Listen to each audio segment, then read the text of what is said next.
In your life, you deserve to be more, do more, have more, and give more. And now the Becoming More podcast with Dianna Kokoszka. She was the only one to lift me up. Hello, and welcome to the Becoming More podcast. I'm here today with one of my favorite people, one of my favorite leaders, John Addison. And you are in for such a treat, not only because of what you'll learn, more importantly, to discover a man who has been someone that has led others to become more. He is someone that has taken a stand for the people that worked with him over and over again. And as I learned more from John, because he was one of my coaches, he helped me become a better leader. He helped me grow one of the largest coaching and training companies in the world. And quite frankly, it was the most profitable, which is why we all stay in business. So welcome, John. Thank you so much, Dianna. It is wonderful to be here with you today. You're one of my favorite people also. So love being here with you today. Well, and I'm excited because the book that introduced me to you has been revised. You've added more to it as you've learned more about leadership. So tell us about it. Yeah. So the book, it came out, I believe, in 2016. Called Real Leadership. I'm not good at holding things up for very long, but this is the new version. For those of you that have the original hard copy version, you'll see there's a much more age-appropriate picture of me now on the cover. But the book was very successful. It was a bestseller when it came out, and we've updated it with, things since. The book's predominantly about my life and my career up to running and being co-CEO of Primerica and getting the company out of Citigroup back then.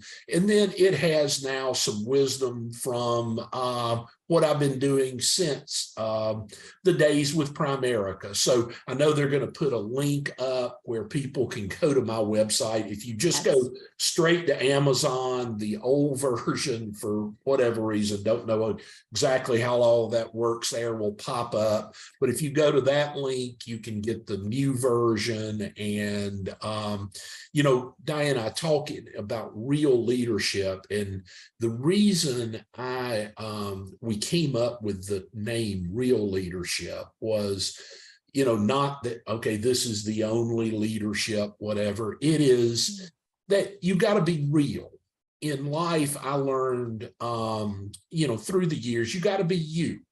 You got to be the best you can be. If you try to copy someone else, you're always going to be just a worse copy of that person. You need to take the things you learn from other people. You need to take all of the things that experiences of life, the people you learn from, the people you learn what not to do from, and you need to make those you, and you need to be real. You've got to be the authentic you.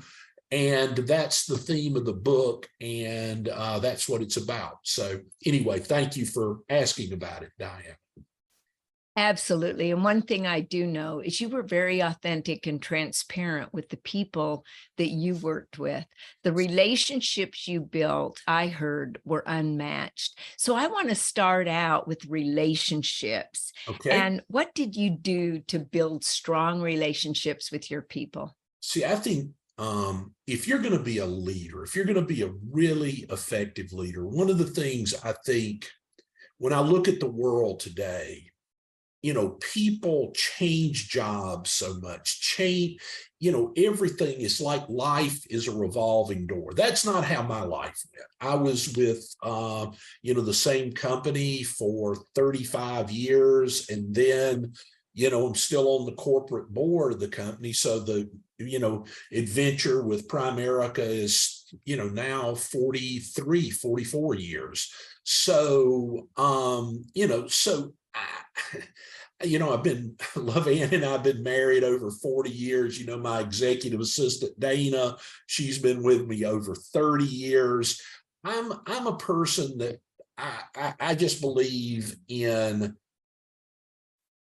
blooming where you're planted and building relationships with the people. So, you have to, it takes time to build a relationship. A boss doesn't mean you're the leader. Leadership is something you earn. You can get the job a boss. They can give that to you. It doesn't make you a leader. So you have to get to know the people on your team. One of the things that helped me at Primerica and drove me, and we'll talk about it as we get further into this, with, when we were trying to get the company out of Citigroup during the great financial collapse of 2008, was the people that were there at Primerica in the headquarters and in our sales force. They weren't employees. They were my friends. We had over 300 people at that time that had been with the company in the headquarters over 30 years. I'd grown up with those people. Okay. I'd aged with those people. They were a part of my life. And so I knew them. Okay. So you have to get to know people on your team. And you have to build relationships with them, because when the times get tough, if they trust you, if they've got a relationship with you, if they respect you, like you, they will fight with you. Okay. And they will move forward with you. A true story. When we were going through the process of trying to get the company out of Citi, it was a war. The financial world was collapsing. Citigroup was our parent company, and they were kind of the epicenter of the financial collapse. I mean, they didn't go out of business like Lehman did, but they were an epicenter. Our business was strong. Our business was in great shape. But when your parent company is crumbling on your head, it makes it impossible. So we were at a point. So if anybody that remembers when the big banks, of which Citi was one, they got their balance sheets got in capital distress, and the government had to put money into them to prop the banks up, the TARP program. Well, we didn't need TARP money. Our company was profitable, fine, doing great, but we were a division of Citi. So having a huge sales force, one of our big incentives was, running big contests for people, a lot of them part-time, to qualify or win going on a location. We had a big convention every 2 years in Atlanta at the Georgia Dome at that time with 30,000 plus people. Well, because Citi was now tarped with all the government money, they canceled all incentives, canceled all conventions. I got called to a meeting in New York. We were about to have a trip with 2,000 winners to the Atlantis in the Bahamas that was going to be a month out from that day. So the people had won the trip. They were going to be going to the Bahamas, most of them part-time. So imagine a school teacher from Buffalo, New York, winning because of their part-time business with Primerica, an incentive trip to the Bahamas. We get called into a meeting and I'm told we've got to cancel everything. We got to cancel the trips. We got to cancel this. And I lost it on them. I won't get into all of that, but it was not a good meeting, which in truth, it was one of the things that pushed forward us getting out of Citi. But I had to go back and get our top leaders on the phone and tell them this trip was canceled and our convention for later that summer was canceled. And, I was very emotional. It was horribly negative, and I didn't know how they react. And so I had the first call with like our top 50 or so leaders in the sales force. And it was quiet when I finished. And and one of the gentlemen on there is one of the top guys in Primerica, a great man named Bill Whittle.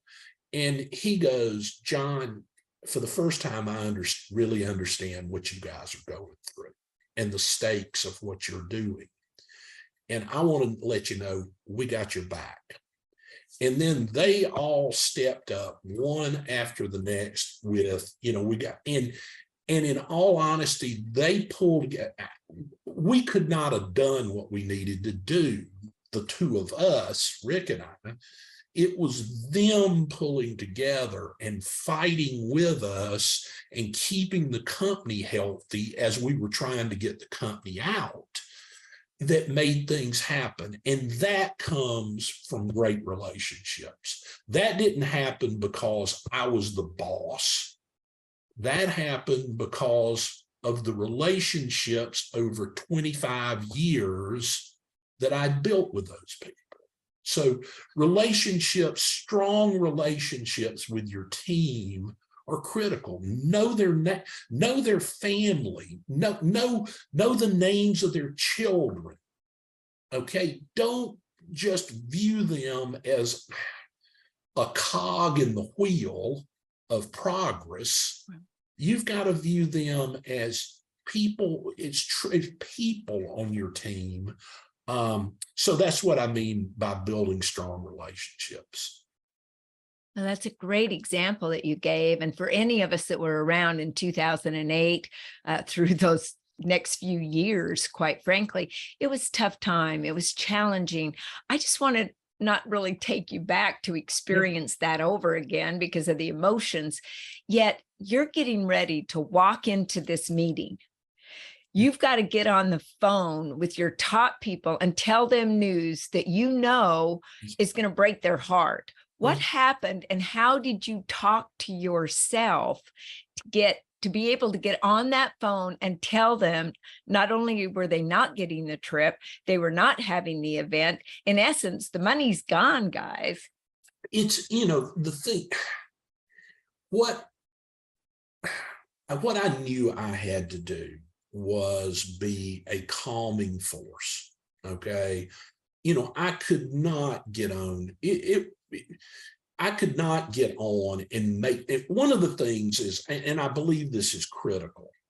I believe there are times where you as a leader, you have to be the human Alka-Seltzer. You have to calm things down. Okay. And I'll be honest with you, in the world we're in now, because of social media, because of all the instant everything, most people just try to, whatever their view is, they try to agitate things and make things more. Look, you can't even put in words how angry I was at Citigroup, how mad I was, how, where I was at. If you'd have been in the meeting I had with them, it was with Citi, it was a very tough, hard meeting. But I knew when I got with my people, I had a responsibility to keep things together and keep moving forward. So, so I just had to sit down, get myself as calm as I could, and think about what I needed to communicate with them. And keep them as positive as you could be, while at the same time being honest. I mean that, hey guys, I'm not calling you today to say, hey, great news, you're going to love this, okay? Because you'll lose your credibility. You've got to be honest, but there's the old saying, that you can't make a bad situation worse. And so I knew I just had to live to fight another day, and, keep moving forward. And, it was incredibly difficult times, but the things that I had tried to do in my business life up till then gave me the credibility with people to be able to, keep things together and keep moving forward. Look, in my book, one of the things I talk about is being a lighthouse versus a weather vane. That a lighthouse is, when the weather's sunny and everything's beautiful, it's just a pretty building that you take pictures. A lighthouse is really needed when there are storms and it's gray skies and the gales are blowing and, there's zero visibility, and that lighthouse keeps a ship going in the right direction to safe harbor. Well, that's what a leader's got to do. You can't just enjoy being a leader when things are good. Okay. Sometimes if you're doing it long enough, the crap's going to hit the fan and things aren't going to be good. And that's when you need to draw on the things you've done and the relationships you've built when things are good. Well, the thing I love that you said about the lighthouse and the weather vane is so true, because the lighthouse doesn't run up and down the beach looking for the boats. It takes a stand. Now, one thing I know about you is you took a stand for your people, not once. It was on many occasions.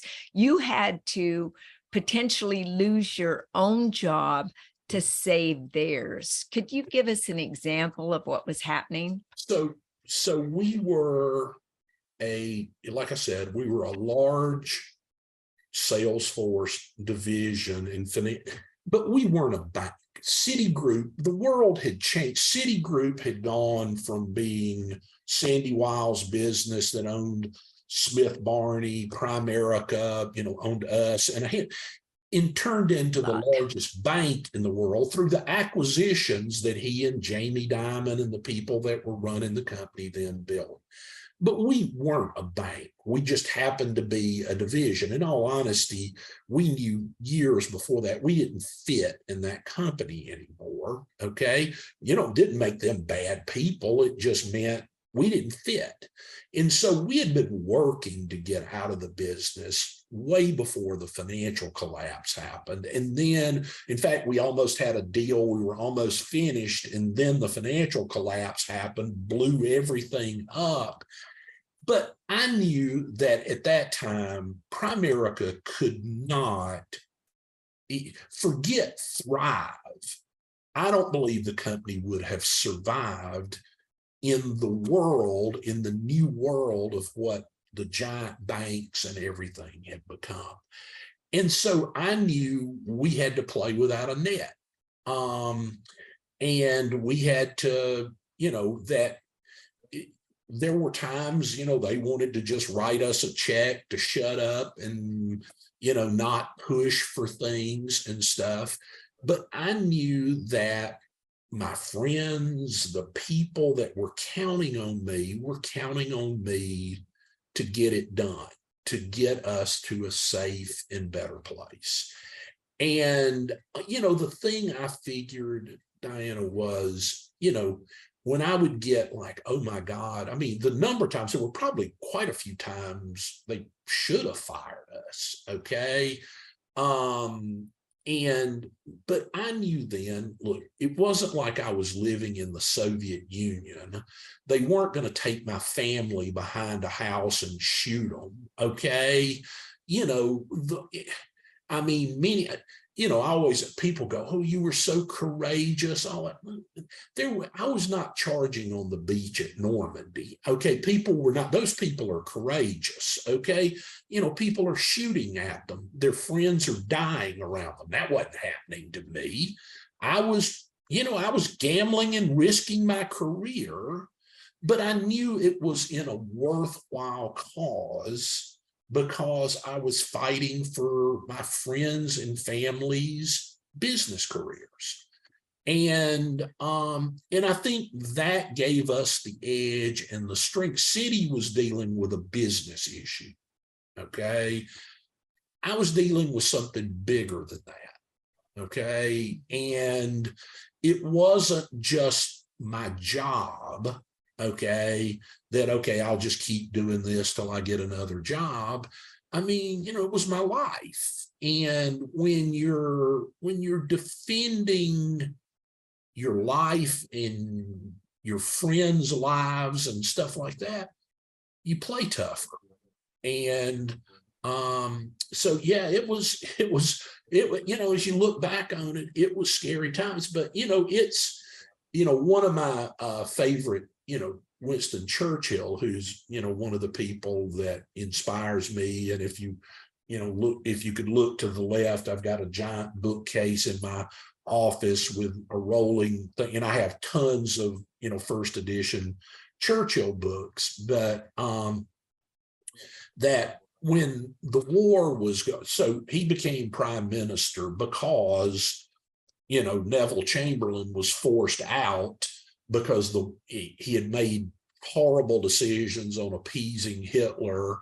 And, it had wound up, the day Churchill became prime minister in May 1940, Holland and Belgium fell. And it was then France was about to go, and it was truly England against a fully Nazified Europe. And one of the things early on, anybody that goes to London needs to go visit the Churchill War Rooms, which is the cabinet war rooms in Westminster, where he ran the war from downstairs. And in the room they ran it in, every day, in fact, his chair he wore, this is my college class ring, but it's called a signet ring. In his chair, there is a groove worn into the chair where his hand was going up and down on it, because he was just getting bad news after bad news after bad news. And his generals that were in front of him every day were, one time he was screaming at them on what had happened. And one of them said, "We're doing our best." And his answer was, "Our best isn't good enough. We have to do what's necessary." Okay. And that's my view. Sometimes, it's easy for people to blame other people or say, "I did my best." Okay. Well, okay, got it. Sometimes your best ain't good enough.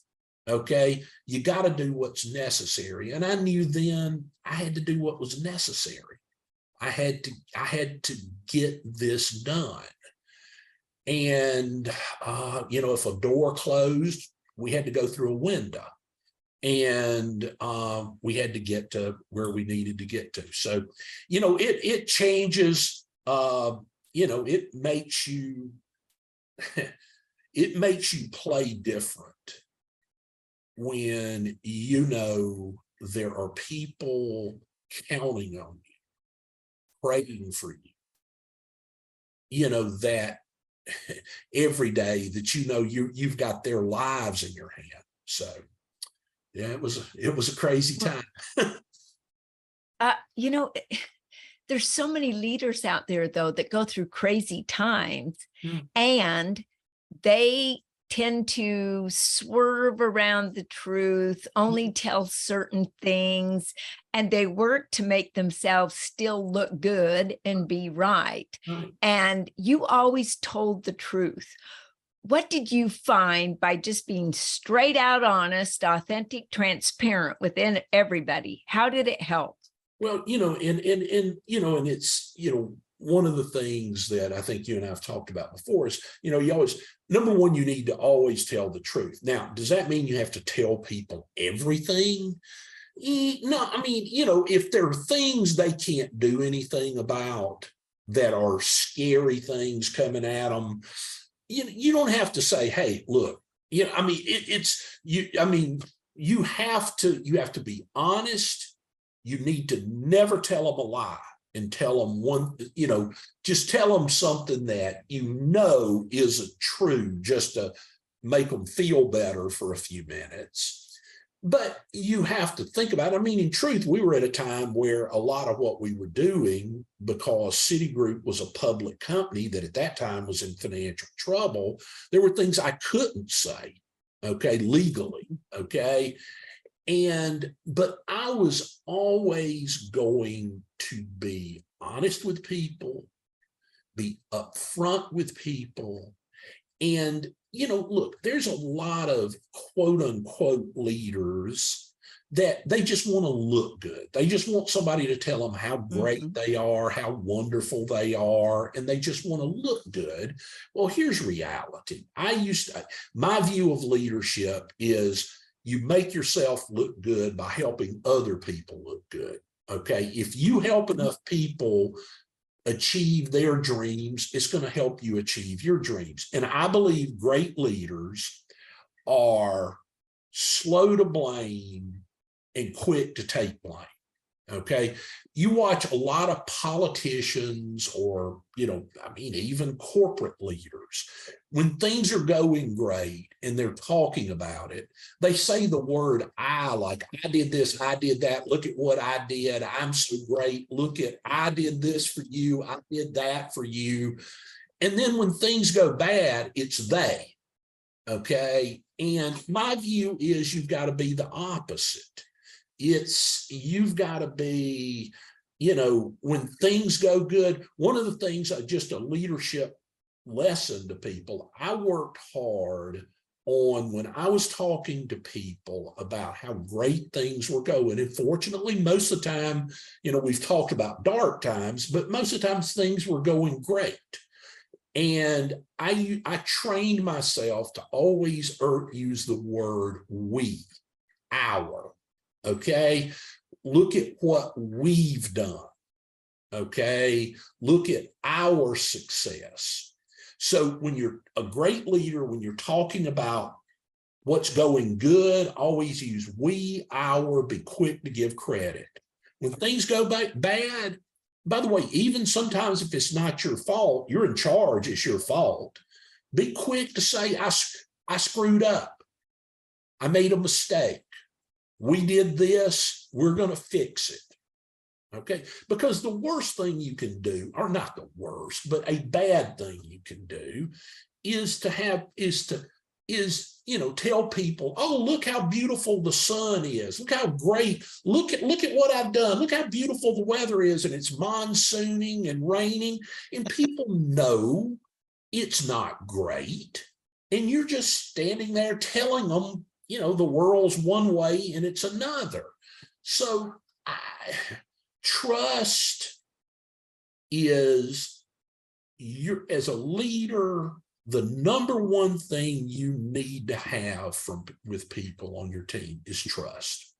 Even if they disagree with you, even when you screw up, if they know in your heart of hearts, you're legitimately trying to make decisions for the benefit of the team, then they'll follow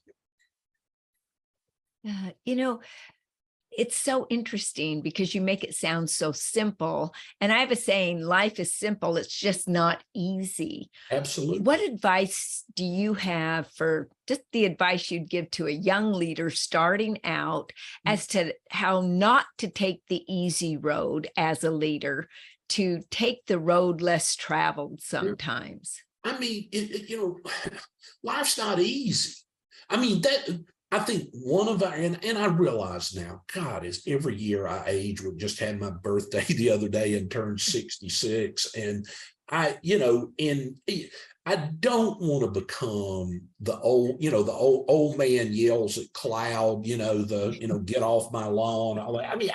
I genuinely don't want, but in everybody always thinks, boy, I remember, my dad, they used to walk to school in the snow both ways, 20 miles, all that, you always heard that stuff. So I try to remember what it was like when I was young, getting lectured at by elder statesmen. But one of the things that I think now everybody is looking for easy, quick, fast, just everything. You go on any of the social media and everybody looks so great, so happy. Look how, and 90% of that's a bunch of bull crap. They're not that happy. Their life ain't that great. And their life's tough. It's hard. Yeah. It's not easy. Okay, if something sounds easy, it's sleazy. Okay, that's one of my sayings. And the truth is, life isn't easy.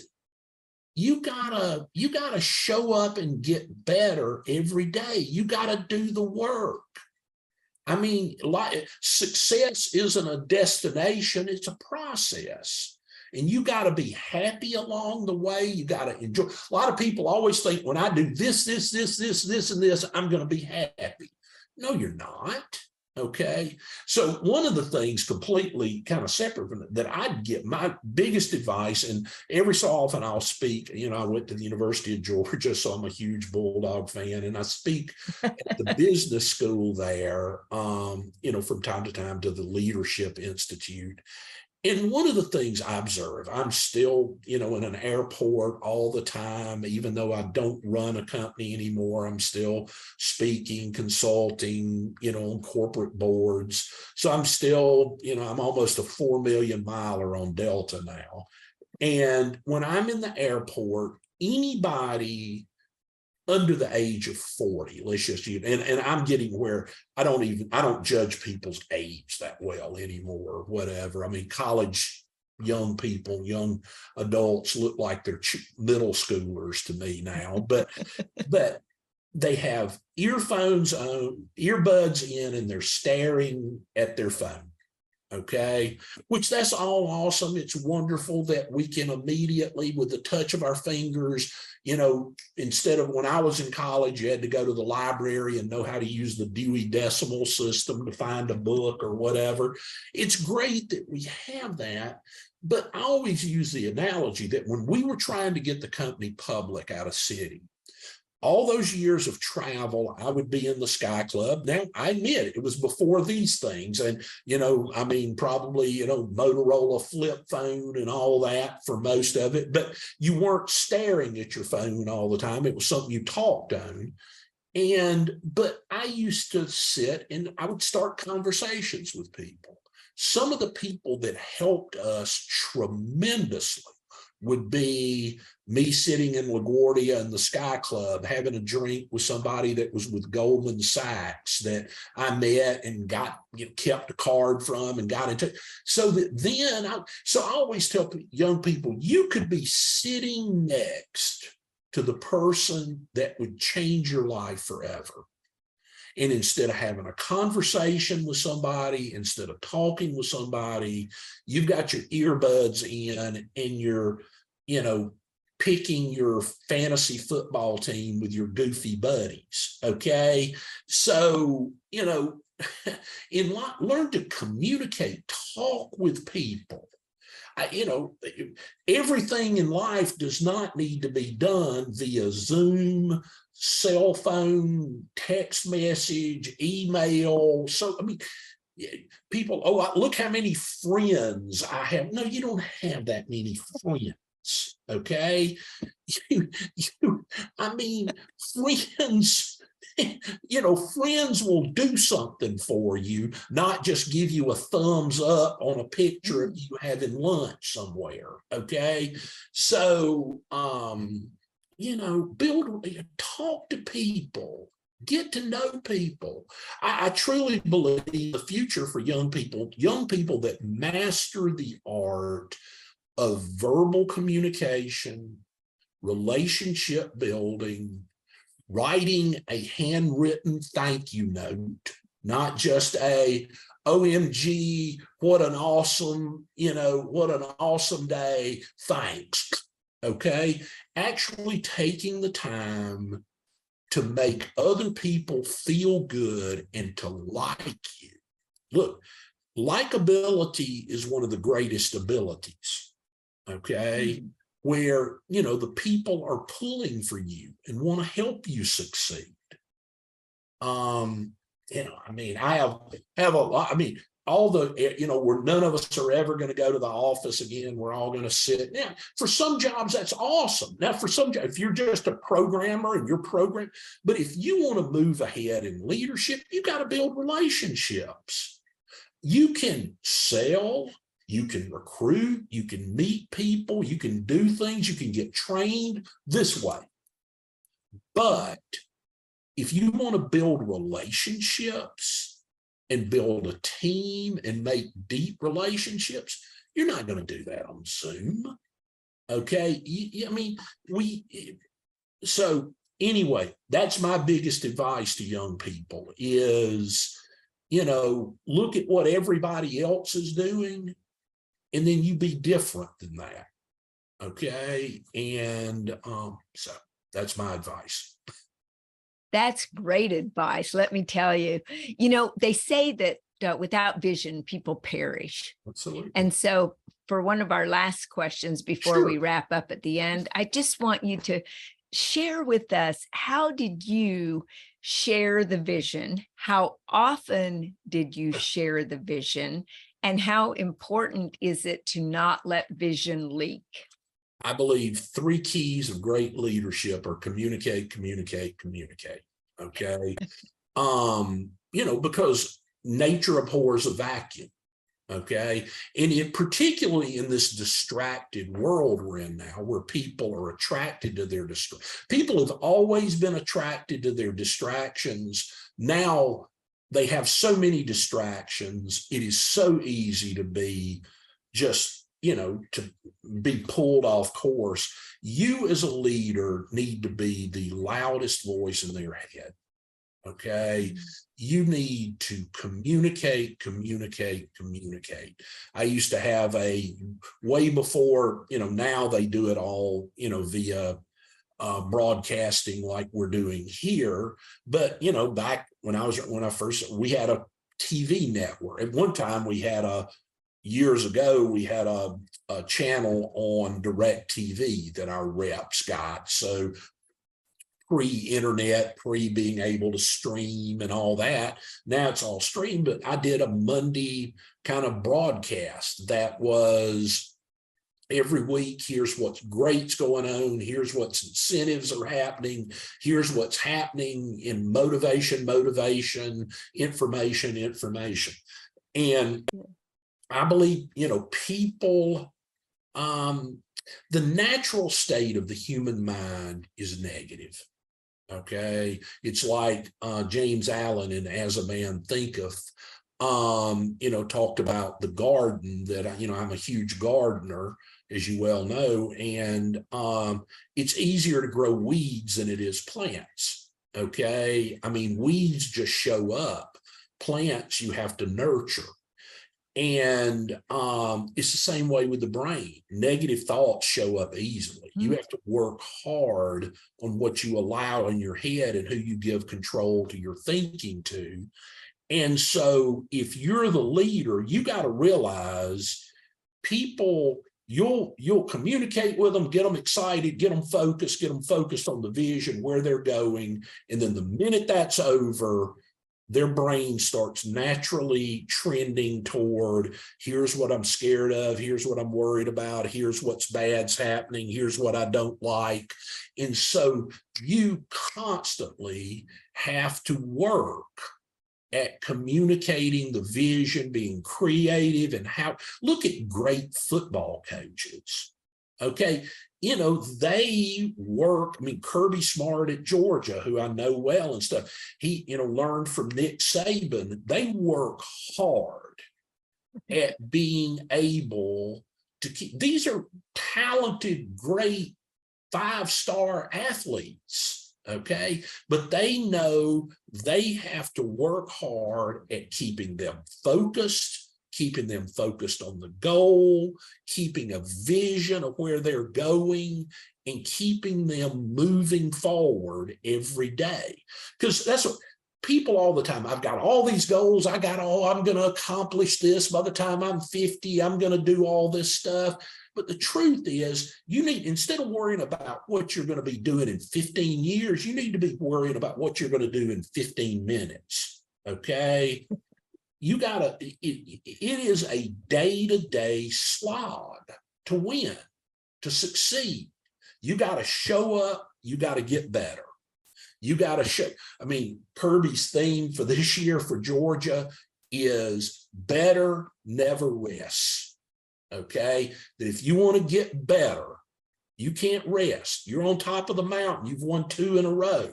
Guess what? Everybody's trying to take your butt off of it now. And you can't just say, look how great we are. We're so awesome. Next thing you know, you're going to lose 3 or 4 games and whatever. to be better, you never rest. To be the best, you never rest.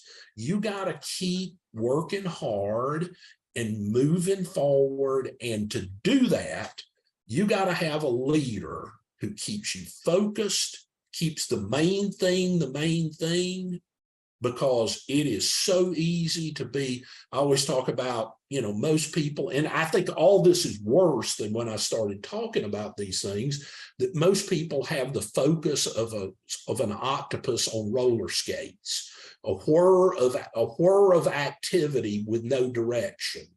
Okay, just a lot of flailing, but you're never going anywhere. So I think the leader has to constantly share the vision, constantly motivate toward the vision, constantly communicate with people. It's, and so, I always tell people, a lot of people think, oh, you get up to this level, you don't have to work anymore. It's easy. You get the big money. But look, being a great leader is 24/7. It's, hard work. And if you try to cool it and chill back, things are going to go to crap. Okay, that's the way business and life is. So the day you don't want to do that anymore is the day you don't need to be doing that anymore.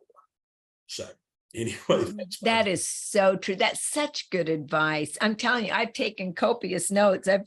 I've learned that loyalty is so very important, that we've got to tell the truth all the time, be a lighthouse and take a stand for other people, that just don't do what you can and being your best. You need to do what's necessary.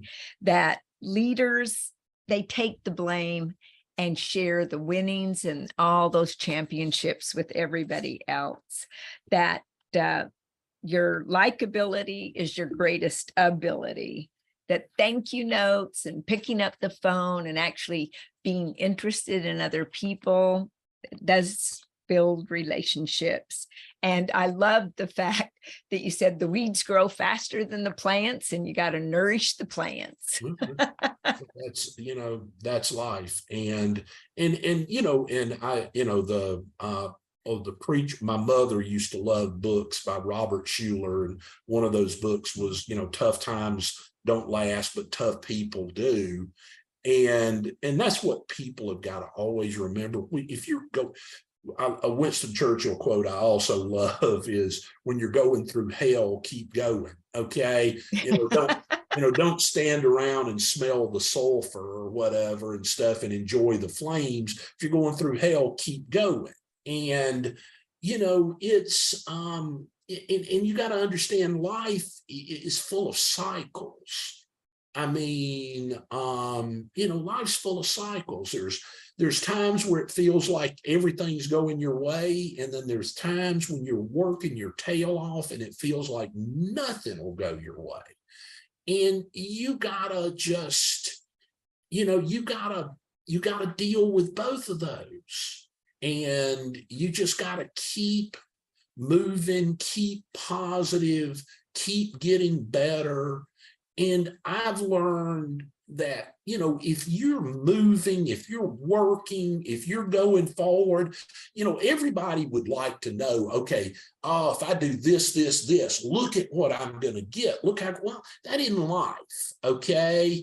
Sometimes it's not fair. Okay. Life is not fair. I always tell people the only fair you're going to find is they have them in the autumn and they have rides and they sell cotton candy. Okay. That's fair. Life isn't fair. Okay. But if you keep moving, you keep doing the right things, you keep trying to be the right kind of person, honestly, in my life, doors will open, things will happen. Okay. Sometimes you feel like, oh my God, this is just dumb luck. How did this happen? Okay. But you got to put yourself in a position to win. Okay. And, I just believe those are timeless, critical things. I didn't come up with all those. I learned them by watching people, by having mentors, by growing up, being a young guy that answered an ad in the Atlanta paper for a rapidly growing insurance company. I was working on my MBA at Georgia State University, and I wanted a job. LaVann and I had just gotten married, close to our apartment. And I answered this ad in the Sunday Atlanta Journal-Constitution, and it was A.L. Williams at that time to work in the home office as kind of a junior business analyst. And I watched Art Williams, who, was an amazing leader. And that's another thing is get around and create mentors that are great leaders. And, the world's full of people that act like they're a great leader. Okay. You need to, but a lot of them are just full of crap. Okay. I mean, you have to work hard to find people who are authentically good leaders. And then you need to learn behaviors that you make your own. You have to develop your own personal leadership style. You're the only you that'll ever live. You need to be the best you can be, and go help the world be positive, because we have enough bad examples in the world. We need more good. That's true. And, anyone listening to this, you already know why I chose John to be a coach of mine, a mentor of mine, because he inspires. He just kept inspiring all of us over and over again with everything that you've said today. Okay. Strong leadership, trust, tell the truth, have empathy and sympathy, do what's necessary, not what's easy, paint a great vision for the future, adapt and be flexible, communicate. And you have been a mentor for us today. We so appreciate you, John. Thank you from the bottom of our hearts. Anytime. It was fun. Thank you. Thank you, everybody. It was great talking to you. See ya. See ya. In your life, you deserve to be more. Be more, do more, have more, and give more. And now the Becoming More podcast with Dianna Kokoszka. She was the only one to live